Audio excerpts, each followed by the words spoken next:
Movie की शुरुआत में स्टोन फैमिली को जमाइका के एयरपोर्ट में दिखाया जाता है। वो लोग अपने घर न्यूयॉर्क जाने के लिए फ़्लाइट का वेट कर रहे हैं।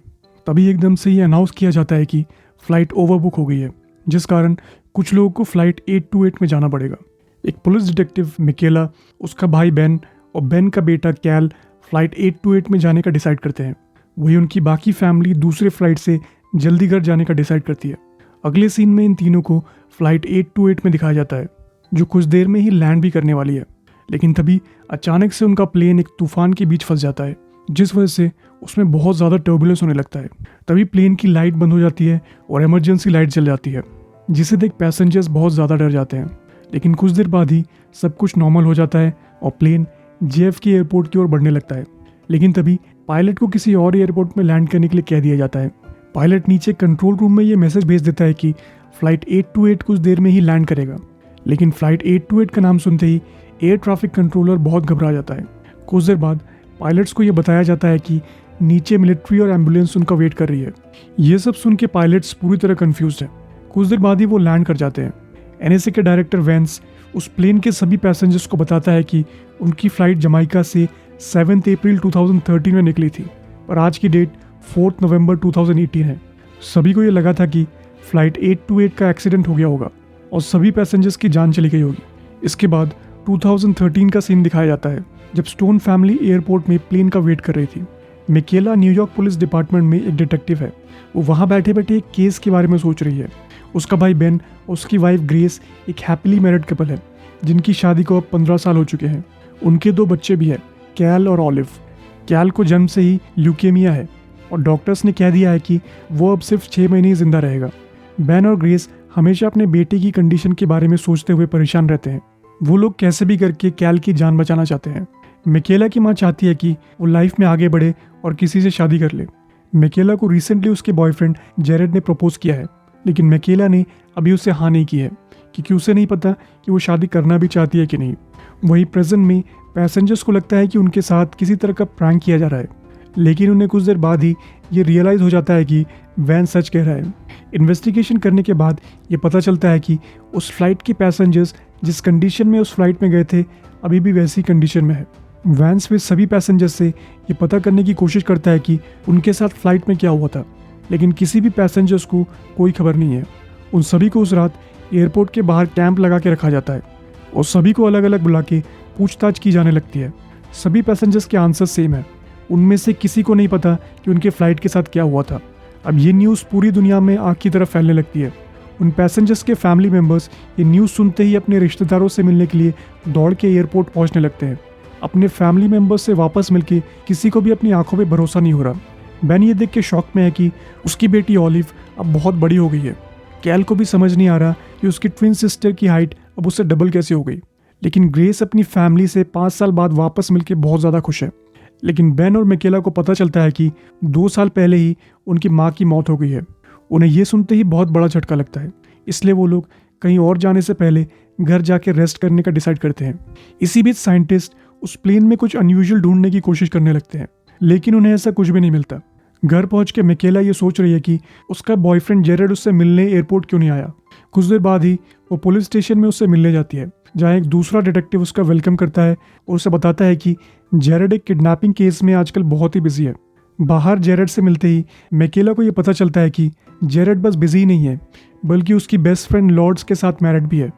मिकेला को ये सुन के एक बहुत बड़ा झटका लगता है, क्योंकि 2 दिन पहले ही वो जेरेड से एंगेज थी। वहीं दूसरी ओर बेन वापस आते ही सबसे पहले कैल को एक डॉक्टर के पास ले जाता है। पिछले 5 साल में मेडिकल साइंस बहुत ज़्यादा एडवांस हो गया था, जिस कारण अब कैल की जान बचाई जा सकती है। बेन और ग्रेस ये न्यूज़ सुन के बहुत ही ज़्यादा खुश है। वहीं मिकेला एक बस में घर वापस आ रही है। तभी उसे एकदम से फील होता है कि उसके कान में कोई बस को स्लो करने के लिए बोल रहा है। वो आवाज़ इतनी तेज़ है कि मिकेला ज़ोर से चिल्ला के ड्राइवर को बस रोकने के लिए कहती है, जिस कारण एक छोटे बच्चे की जान बच जाती है। अगले सीन में एक मेडिकल रिसर्चर्स सावी को दिखाया जाता है। वो भी फ़्लाइट 828 में थी, जिस कारण वो 5 साल बाद अपने लैब वापस जा रही है।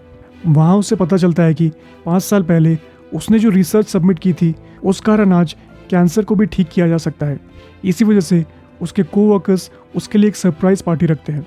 अगले दिन मिकेला जॉगिंग करते वक्त 2 डॉग्स को भौंकता हुआ देखती है। तभी फिर से उसे किसी की आवाज़ सुनाई देने लगती है। इस बार वो आवाज़ मिकेला से कह रही है कि उनका गेट खोल दो। वो कुछ देर तक इस बारे में सोचती है पर फिर वहाँ से चली जाती है। अब रात हो चुकी है लेकिन वो आवाज़ अभी तक मिकेला को सुनाई दे रही है। कुछ देर बाद ही मिकेला उन डॉग्स के पास उनका गेट खोलने के लिए जाती है लेकिन वो वहाँ पे बेन को देख के सरप्राइज्ड है। यहाँ पता चलता है कि बेन को भी सुबह से वो आवाज़ गेट खोलने के लिए कह रही है। वो दोनों गेट खोल देते हैं और उन डॉग्स को बाहर जाने देते हैं लेकिन किसी को भी उन आवाज़ों के बारे में नहीं बताते क्योंकि ऐसा करते ही रिसर्चर्स उन्हें पकड़ के ले जाएंगे और उन पर बहुत से एक्सपेरिमेंट्स करने लगेंगे। अगले दिन पुलिस को कल रात के इंसिडेंट का सीसीटीवी फुटेज मिलता है जिसमें मिकेला साफ देखी जा सकती है। उसे मुसीबत से बचाने के लिए जेरेड ये केस अपने हाथ में ले लेता है। कुछ देर बाद जेरेड मिकेला से जाके पूछता है कि उसने डॉग्स को बाहर क्यों जाने दिया लेकिन वो जेरेड से भी सच्चाई नहीं बताना चाहती। कुछ देर बाद ही पुलिस उन डॉग्स को ढूंढ लेती है। फिर जेरेड और मिकेला ओनर से माफ़ी मांगने जाते हैं लेकिन जैसे ही मिकेला उन डॉग्स के पास जाती है उसे फिर से वो आवाज़ आने लगती है जो उसे गेट खोलने के लिए कह रही है।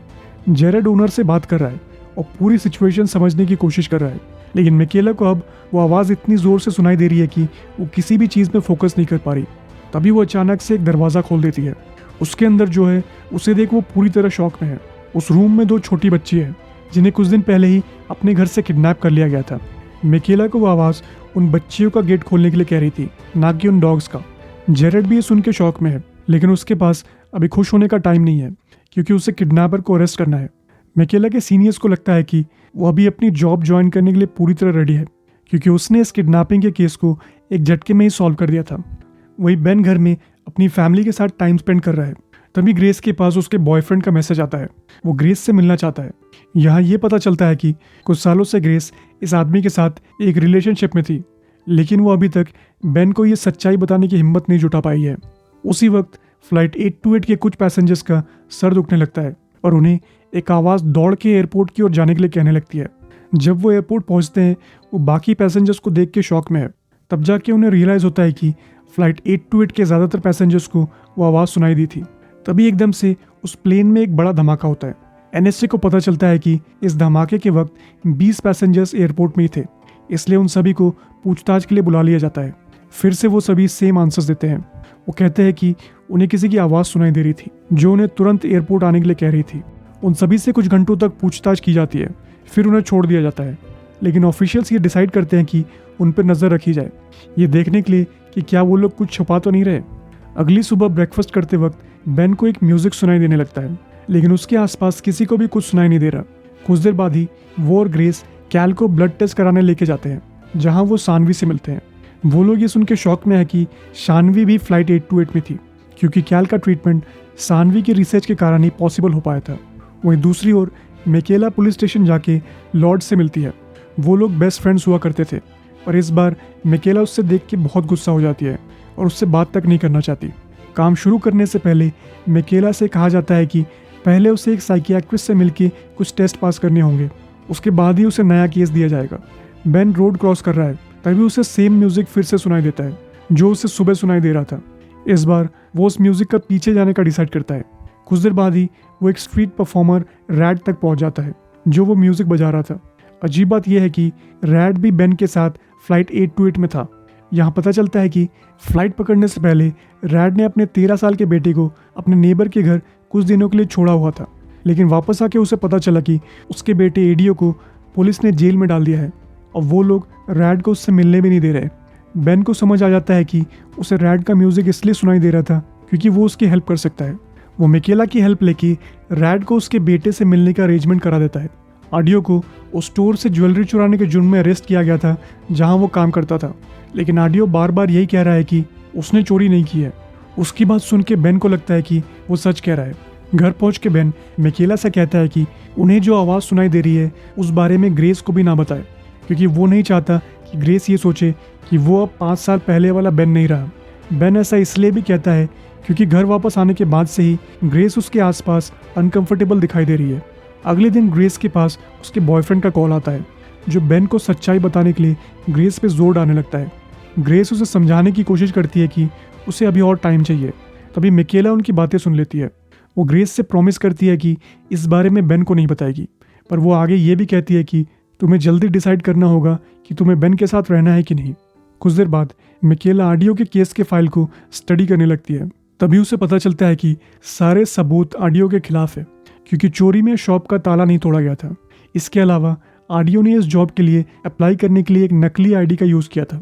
रैड फिर से एक बार आडियो से बात करने जाता है, लेकिन वो अभी भी यही कह रहा है कि शॉप में चोरी उसने नहीं की थी। उसने नकली आईडी का यूज़ इसलिए किया था ताकि उसे एक बेटर जॉब मिल सके, लेकिन वो चोरी करने के बारे में सोच भी नहीं सकता। रात में ग्रेस कैल के लिए नए टॉयज़ खरीद लाती है, क्योंकि उनके प्लेन के गायब होने के बाद उसने कैल के टॉयज़ को डोनेट कर दिया था, लेकिन वो कैल के कुछ फेवरेट टॉयज़ लाना भूल गई थी। तभी ये पता चलता है कि ग्रेस को बिना बताए ऑलिव ने उसके कुछ टॉयज़ को एक स्टोरेज यूनिट में छिपा के रख दिया था। ऑलिव और बेन स्टोरेज यूनिट से वो टॉयज़ वापस लेने जाते हैं।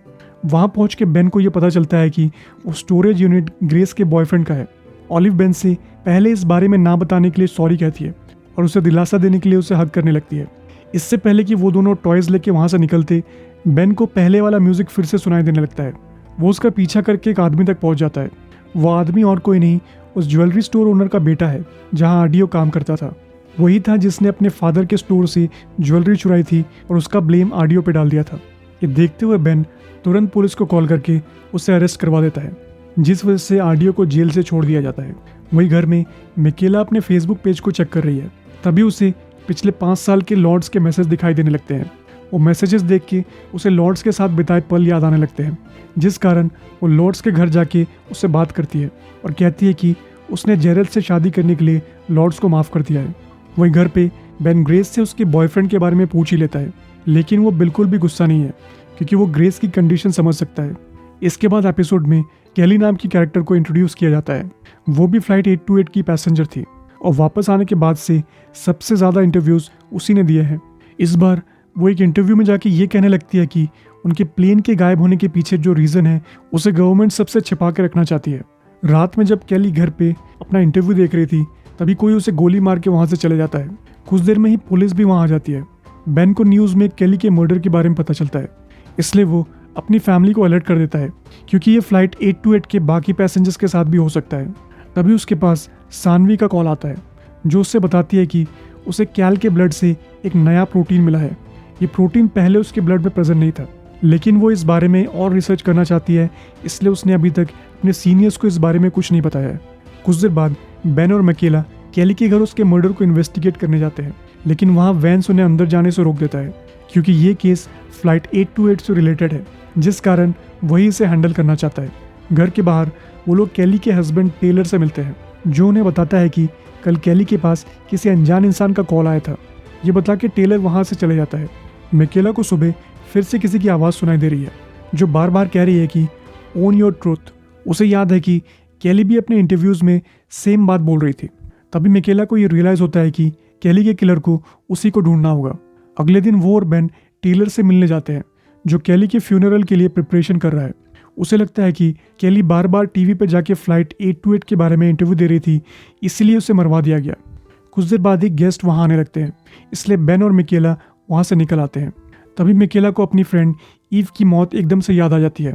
फ्लाइट 828 में जाने से कुछ महीने पहले ही मिकेला और ईव का एक कार एक्सीडेंट हो गया था, जिसमें ईव की मौत हो गई थी। क्योंकि मिकेला कार ड्राइव कर रही थी, इसलिए वो ईव की मौत के लिए अपने आप को जिम्मेदार मानती है। इसलिए वो ईव के पेरेंट्स से मिलने जाती है, क्योंकि उसे अभी भी वो आवाज़ सुनाई दे रही है। ईव के घर पे उसे उसकी माँ मिलती है। लास्ट टाइम जब मिकेला वहाँ आई थी, ईव के पेरेंट्स ने उसे वहाँ से भगा दिया था, क्योंकि उसी की वजह से उन्होंने अपनी बेटी खो दी थी। लेकिन इस बार बेवर्ली उसे अंदर आने के लिए कहती है।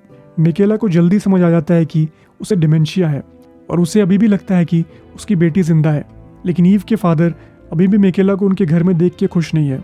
वहाँ से निकलने के बाद मिकेला पुलिस स्टेशन वापस चली जाती है, जहाँ उसे जेरेड मिलता है।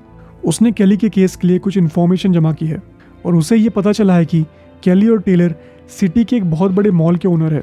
मिकेला को पूरा भरोसा है कि उस मॉल से ही उन्हें कैली के मर्डर के बारे में कुछ पता चल सकता है।